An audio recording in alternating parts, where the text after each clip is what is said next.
In Albuquerque this year, President Trump sent dozens of federal agents to help local law enforcement crack down on violent crime here. Last week, one of his staunchest defenders, both figuratively and literally, Attorney General Bill Barr, came to town to tout Operation Legend.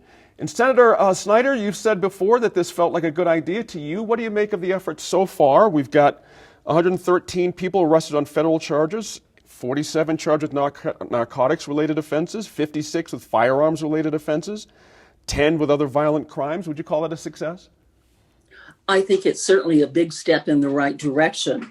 One of the things that needs to be pointed out is Albuquerque in the past has worked with the federal law enforcement on numerous things because of our border, because of just the uniqueness of where we're placed geographically. But to be able, one of the points that I think is so important is, and I noticed you differentiated, which is good, the 113 federal arrest on federal law statute is some federal laws are much tougher. And they have them that can be used like racketeering, drug kinds of things that we don't have at the state level. So a criminal can be arrested on those federal statutes instead of waiting and having to wait for a state statute. Let me jump in with that on Serge here real quick. I mean, obviously defense attorneys aren't crazy about this idea if you're following where the senator was. Yeah. What's your sense of that about, the stiffer sentencing guidelines for federal stuff? Yeah, right. I mean, and this is where I have some issues with sort of the whole conceit of this, which is the idea that, first of all, that somehow that Albuquerque is this lawless, chaotic, land, but also that the solution is the carceral state, and that more police, more stiffer punishments, more law enforcement is the solution to this problem that I'm not convinced that we actually have, and spins this narrative that this place was out of control, but we've come in and done this because we have stiffer charges and no parole and whatnot. Fewer guns on the street, love it. Less violence, love it. This idea that the solution to all our problems is more police, not a fan. Hey, TJ, Bill Barr was also politicking a bit while he was here. Let me read you a quote. I thought this was kind of interesting. Quote, "If you want to be safe, if you're tired of the blood and mayhem on the street, you have to start paying attention to who you vote for to retain as judges, to who you make district attorney, to who you make mayor. I'm saying this across the board, not just the people of Albuquerque," but he was sitting in Albuquerque as he said it, so I'm going to assume he's talking to the people of Albuquerque.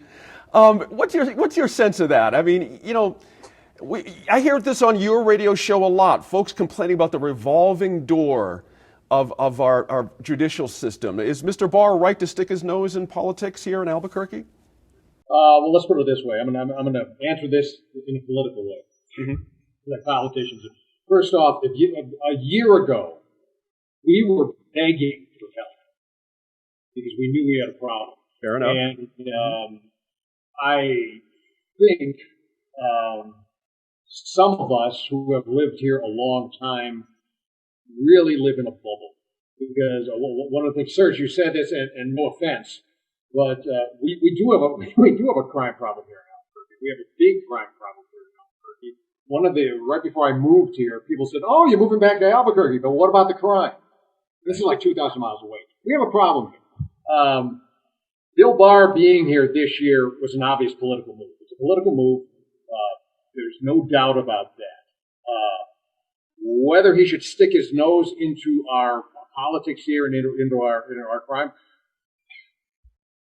I'll tell you what. At this point, anybody who wants to give us any amount of help to fight crime here in this town, that's fine. Whether it needs more police, whether it needs more social programs, we obviously have a problem here. We have a problem with drugs. We have a problem with gangs that has not been addressed. We have a problem with poverty. We have a problem with joblessness.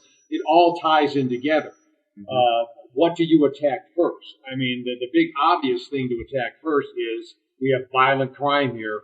Let's stop the violent crime, and then let's talk about everything else. Serge, on that point, I mean, folks will say openly, all right, we want to talk about this. Let's talk about education. Let's talk about opportunities. Let's talk about a decent living wage. There's about a half dozen things you can throw out there that folks would say, well, that will lessen crime almost overnight. Is it a priorities issue? Is that the problem here?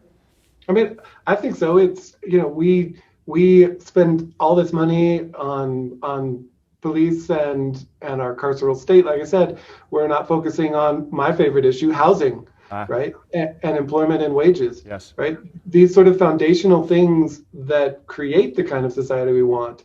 So, I think it's a distraction. It's focusing the conversation in a way that lots of people respond to, and I get it. It's not unimportant, but it's not the whole enchilada, as they say. Mm-hmm.